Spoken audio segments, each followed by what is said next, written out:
നമസ്കാരം. മൂവി ബ്രാൻഡിലേക്ക് സ്വാഗതം. പ്രേക്ഷകർക്കേറെ സുപരിചിതനായിരുന്ന കൊല്ലം സുധിയുടെ മരണശേഷമാണ് അദ്ദേഹത്തിന്റെ ഭാര്യയായ രേണു സുധി സോഷ്യൽ മീഡിയയിൽ സജീവമായി തുടങ്ങിയത്. റീലുകൾ ചെയ്തിരുന്ന രേണു ഇപ്പോൾ മോഡലിംഗിലും ഏറ്റവും കൂടുതൽ സജീവമായി നിൽക്കുന്ന ഒരു സമയമാണ്. അഭിനയത്തിലേക്കും ചുവട് വെച്ചുകൊണ്ടിരിക്കുകയാണ് രേണു. എന്നാൽ രേണു റീൽസും മോഡലിംഗും ചെയ്തു തുടങ്ങിയതിന് പിന്നാലെ തന്നെ രേണുവിനെതിരെ സമൂഹമാധ്യമങ്ങളിലടക്കം നിരവധി രൂക്ഷ വിമർശനങ്ങളും ഉയരുന്നുണ്ട്. സുധിയുടെ മരണശേഷം രേണു എന്താണ് ചെയ്തു കൂട്ടുന്നത് എന്നൊക്കെയാണ് പലരും ചോദിക്കുന്നത്. രേണു ഏത് വീഡിയോ ഇട്ടാലും ആ വീഡിയോസിന് താഴെ രേണുവിനെ വിമർശിച്ചുകൊണ്ടുള്ള കമന്റുകളാണ് വരുന്നത്. സുധിയുടെ മകൻ കിച്ചുവിനെ രേണു മറന്നെന്നും അവനെ അകറ്റി നിർത്തുകയാണ് എന്നുമൊക്കെ പലരും അഭിപ്രായമായി കമന്റ് ഇടാറുണ്ട്. കുറച്ചു നാളുകൾക്ക് മുമ്പ് ദാസേട്ടൻ കോഴിക്കോട് എന്ന വ്യക്തിയുമായിട്ട് ചെയ്ത റീലിന് അതിന് പിന്നാലെ വലിയ തോതിലുള്ള സൈബർ ആക്രമണം നേരിടേണ്ടി വന്നിരുന്ന ഒരു വ്യക്തിയാണ് രേണു. രേണു കഴിഞ്ഞ ദിവസം ഇൻസ്റ്റയിൽ പങ്കുവച്ച ഒരു വീഡിയോയ്ക്ക് താഴെയും ഇതേ രീതിയിൽ തന്നെ വലിയ രീതിയിലുള്ള വിമർശനങ്ങളാണ് ഉയർന്നിരിക്കുന്നത്. ഒരു ഭർത്താവ് മരിച്ച സ്ത്രീ ഒറ്റയ്ക്ക് കഴിയണം, അയാളെ ഓർത്ത് ജീവിക്കണം എന്നൊന്നുമുള്ള നിയമമില്ല. പക്ഷേ ചേച്ചി ഒന്ന് ആലോചിച്ച് നോക്കിക്കേ, സുധിച്ചേട്ടൻ പോയതിൽ പിന്നെ നന്നായി ആണോ പോകുന്നത് എല്ലാമെന്ന്. റീച്ചിന് വേണ്ടിയോ ജീവിക്കാൻ വേണ്ടിയോ ആണെങ്കിൽ എത്ര നല്ല വ്ലോഗ് എടുക്കാൻ പറ്റും, കുക്കിംഗ് അല്ലെങ്കിൽ വേറെ പല രീതികളുണ്ടല്ലോ. പക്ഷേ ചേച്ചി ഡ്രസ്സിന്റെ അളവ് കുറച്ചും മറ്റ് വീഡിയോ ചെയ്യുമ്പോൾ അതിൽ ബാധിക്കുന്നത് ചേച്ചിയുടെ മക്കളെ കൂടെയല്ലേ എന്നാണ് ചിലരൊക്കെ കമന്റായിട്ട് പറയുന്നത്. ചെറുപ്പത്തിൽ അമ്മ നഷ്ടപ്പെട്ടു, ചേച്ചിയെ കിച്ചു അമ്മ എന്ന് വിളിച്ചത് എന്തുകൊണ്ടാണ്? ആ അമ്മ അച്ഛൻ മരിച്ചപ്പോൾ എന്തൊക്കെയാ ചെയ്തിരുന്നത്, ഇപ്പോഴെന്താണ് ചെയ്യുന്നത് എന്നൊക്കെയാണ് ചിലരും ചോദിക്കുന്നത്. എനിക്ക് തോന്നുന്നില്ല സുധിച്ചേട്ടൻ ജീവിച്ചിരുന്നെങ്കിൽ ഇതേപോലെ ചേച്ചി ഡ്രസ്സ് ധരിച്ചു വരുമെന്ന്. എത്ര മാന്യമായിട്ട് അന്ന് ഫ്ലവർ ഷോയ്ക്ക് ചേച്ചി സുധിച്ചേട്ടനോടൊപ്പമൊക്കെ എത്തിയത്, അന്ന് ഡ്രസ്സ് ഇട്ടിരുന്നത് എന്നൊക്കെയാണ് ഈ കമന്റിന്റെ ഭാഗമായിട്ട് ചിലരൊക്കെ പറയുന്നത്. എന്തിനാ എല്ലാവരുടെയും പരിഹാസം കേട്ട് ഇങ്ങനെയൊക്കെ കാണിച്ചു കൂട്ടുന്നതെന്ന് ചിലർ ചോദിക്കുന്നു. ഇത്തരത്തിലുള്ള പ്രവർത്തനങ്ങളൊക്കെ നിർത്തണമെന്നുള്ള അഭ്യർത്ഥനയും രേണു സുധിയുടെ പോസ്റ്റിന് കീഴിലൊക്കെ വരുന്നുണ്ട്. പഴി കേൾക്കുന്നത് കാണുമ്പോൾ വിഷമം തോന്നുന്നു. നിങ്ങളെ ആരൊക്കെയോ തെറ്റിദ്ധരിപ്പിച്ച് വച്ചേക്കുകയാണ് എന്ന് പലരും ഇവർക്ക് ഉപദേശമായിട്ടും രംഗത്തെത്തുന്നുണ്ട്. ആണുങ്ങൾ മാറും, പക്ഷേ പെണ്ണുങ്ങൾ സെക്കൻഡ് വെച്ച് മാറും. അതാണ് പെണ്ണ്. എല്ലാവരും ഇഷ്ടപ്പെട്ടു തുടങ്ങിയത് തോന്നുന്നു. ബാഡ് കമന്റ് ഒക്കെ കുറഞ്ഞു, അതോ എല്ലാവരും മടുത്തോ ആവോ എന്ന തരത്തിലുള്ള കമന്റുകൾ വേറെയുമുണ്ട്. സുധിച്ചേട്ടന്റെ ആഗ്രഹം പോലെ എല്ലാത്തിനും ഒരു പരിമിതി ഉണ്ട് എന്നും പരിധി വിട്ട് കളിച്ചാൽ അത് അധികം ആയിപ്പോകുമെന്നുമാണ് മറ്റു ചിലർ പറയുന്നത്. പ്രസംഗിക്കാം, പക്ഷെ അത് അധിക പ്രസംഗമാകരുതെന്ന് മറ്റു ചിലരും. ഭർത്താവ് മരിച്ചാൽ സതി ആകണമെന്നില്ല, ജീവിക്കാം ഇഷ്ടത്തിന്, പക്ഷെ അത് അനിഷ്ടമാകരുത് എന്ന് മറ്റു ചിലരും കമന്റ് ചെയ്യുന്നു. നമുക്ക് എന്തും ചെയ്യാൻ പറ്റും, പക്ഷേ ഓവർ ആകരുത് എന്നാണ് മറ്റു ചിലരുടെ അഭിപ്രായം. സുധിച്ചേട്ടന്റെ ഭാര്യ എന്ന പേര് കൊണ്ട് അത്തരത്തിലാണ് ഇപ്പോൾ ഇവർ ഇത്രയൊക്കെ കാട്ടിക്കൂട്ടുന്നതെന്ന് മറ്റ് കുറച്ച് ആളുകൾ കമന്റായിട്ട് സോഷ്യൽ മീഡിയയിൽ പോസ്റ്റ് ചെയ്യുന്നുണ്ട്. കേരളത്തിലെ എല്ലാ ജനങ്ങളും ആരാധിച്ചിരുന്ന ഒരു കലാകാരൻ തന്നെയായിരുന്നു സുധിച്ചേട്ടൻ.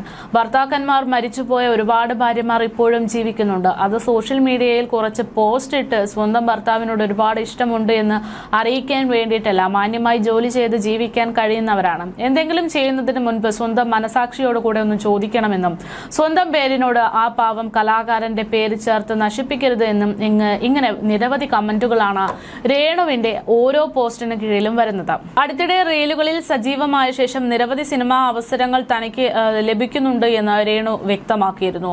സർക്കാർ ജോലിക്ക് വേണ്ടിയുള്ള കാത്തിരിപ്പിലാണ് എന്നും രേണു പറഞ്ഞു. ഒറ്റയ്ക്കാണ് ഞാൻ എല്ലാം തീരുമാനിക്കുന്നത്, വേറെ ആരും തന്റെ തീരുമാനത്തിന് ഒപ്പം ഉണ്ടാകാറില്ല, അല്ലെങ്കിൽ വേറെ ആരും തന്റെ തീരുമാനം എടുക്കാൻ വേണ്ടി ഉണ്ടാകാറില്ല എന്നും എന്റെ തീരുമാനങ്ങൾ ഞാൻ മൂത്ത മകനെ അറിയിക്കുകയാണ് പതിവെന്നും രേണു പറഞ്ഞിരുന്നു. വർക്ക് വരുമ്പോൾ അവനോട് പറയും. അതിനൊക്കെ സപ്പോർട്ട് ചെയ്യുന്ന ഒരു വ്യക്തിയാണ്. ഞാൻ ചെയ്ത വേഷങ്ങളുടെ കഥയൊക്കെ തന്നെ അവൻ എന്നോട് ചോദിക്കുന്നതാണ് പതിവ്. അവനൊന്നും പബ്ലിക്കായി വന്ന് പറയില്ലെന്ന് മാത്രമാണ് ഉള്ളത്. സുധിച്ചേട്ടന്റെ വീട്ടുകാരോടും എന്റെ വീട്ടുകാരോടും ഞാൻ എല്ലാ കാര്യങ്ങളും പറയാറുണ്ടെന്നും രേണു പറയുന്നു. അവർ എല്ലാത്തിനും സപ്പോർട്ടാണ്. അവർ ഒന്നിനും പ്രശ്നമുണ്ടാക്കേണ്ട കാര്യമില്ലല്ലോ. കാരണം ഞാൻ സമൂഹത്തിലേക്ക് ഇറങ്ങി മോഷ്ടിക്കുകയോ കൊല്ല ചെയ്യുകയോ ഒന്നുമല്ല ചെയ്യുന്നത്.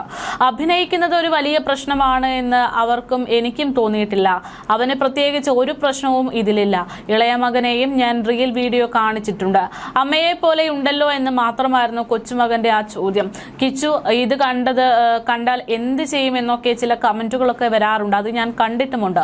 അവൻ എന്ത് ചെയ്യാനാണ് എന്നാണ് രേണു ഇതിന് ചോദിക്കുന്നത്. അവന് ഒരു കുഴപ്പവും ഇക്കാര്യത്തിലില്ല. കിച്ചു എന്നും എന്നെ വിളിച്ച് സംസാരിക്കുന്ന വ്യക്തിയാണ്. അവന് ഈ ലോകത്തോട് ജീവനോടെ ഇരിക്കുന്ന ഒരമ്മയേ ഉള്ളൂ, അത് താനാണെന്നും രേണു പറയുന്നു. അവന് കൃത്യമായിട്ട് അറിയാം, അതായത് കിച്ചുവിന് കൃത്യമായിട്ട് അറിയാം ഞാൻ ആരാണെന്നത്. എനിക്കറിയാം അവൻ ആരാണ് എന്നത്. ഞങ്ങൾ തമ്മിലുള്ള ബന്ധം ആർക്കും തകർക്കാൻ പറ്റില്ല എന്നാണ് രേണു പറഞ്ഞു വെച്ചത്. ഞങ്ങൾ അമ്മയും മകനും തമ്മിലുള്ള ബന്ധം അങ്ങനെ തന്നെയാണ്. അതുകൊണ്ട് തന്നെ ഞങ്ങളെ പരിചയമില്ലാത്തവർ ഇടുന്ന കമന്റ് ഞങ്ങളെ ബാധിക്കില്ല എന്നും, മക്കൾ വീഡിയോ കണ്ടാൽ എന്ത് ചെയ്യാനാണ് എന്ന ചോദ്യത്തിന് അവർ കാണും, നല്ലതാണെങ്കിൽ നല്ലതെന്ന് പറയും, കോൺട്രവേഴ്സി അവൻ മൈൻഡ് ചെയ്യാറില്ല എന്നും രേണു പ്രതികരിക്കുന്നു. ഇനിയൊരു വിവാഹം തനിക്ക് ഉണ്ടാവില്ലെന്ന തീരുമാനം മാറിയിട്ടില്ല എന്നും രേണുസുതി ഇതോടൊപ്പം തന്നെ കൂട്ടിച്ചേർത്തിട്ടുണ്ട്.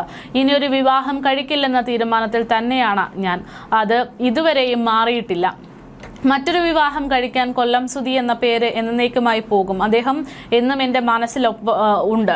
അത് പോകാൻ തനിക്ക് താല്പര്യമില്ല. സുധിച്ചേട്ടന്റെ വൈഫ്, അതാണ് ഞാനെന്നും രേണു പറയുന്നു. എന്നിൽ നിന്ന് ഒരുപാട് ദൂരെയാകാം സുധിച്ചേട്ടൻ എന്ന പേര്, പക്ഷേ ഇപ്പോഴില്ല എങ്കിലും അദ്ദേഹത്തിന്റെ ഓർമ്മകൾ എനിക്കൊപ്പമുണ്ട്. അത് കളയാൻ തനിക്ക് ഒരിക്കലും താല്പര്യമില്ല എന്നും അതുകൊണ്ട് തന്നെ താൻ കല്യാണം കഴിക്കില്ല എന്നുമാണ് രേണു സുധി പറഞ്ഞത്. ഇനി ഒരു വിവാഹം തനിക്ക് ഉണ്ടാവില്ലെന്ന തീരുമാനം, അതിലൊരു മാറ്റവും ഉണ്ടാകില്ല എന്ന് രേണു പലകുറി പറഞ്ഞതാണ്. ഇനിയൊരു വിവാഹം കഴിക്കില്ലെന്ന തീരുമാനത്തിൽ തന്നെയാണ് രേണു. ഇത് ഇതുവരെയും മാറിയിട്ടില്ല എന്നാണ് മാധ്യമ പ്രവർത്തകരോട് പലപ്പോഴായിട്ട് രേണു ചോദിച്ചിരിക്കുന്നത്. മറ്റൊരു വിവാഹം കഴിച്ചാൽ കൊല്ലം സുധി എന്ന പേര് തന്നിൽ നിന്ന് നഷ്ടപ്പെടാനുള്ള സാധ്യതയുണ്ടെന്നും അത് തനിക്ക് ഇഷ്ടമുള്ള കാര്യമല്ല, സുധിച്ചേട്ടന്റെ ഓർമ്മകളുമായിട്ടാണ് താൻ എപ്പോഴും മുന്നോട്ട് പോകുന്നതെന്നും രേണു ആവർത്തിക്കുകയാണ്.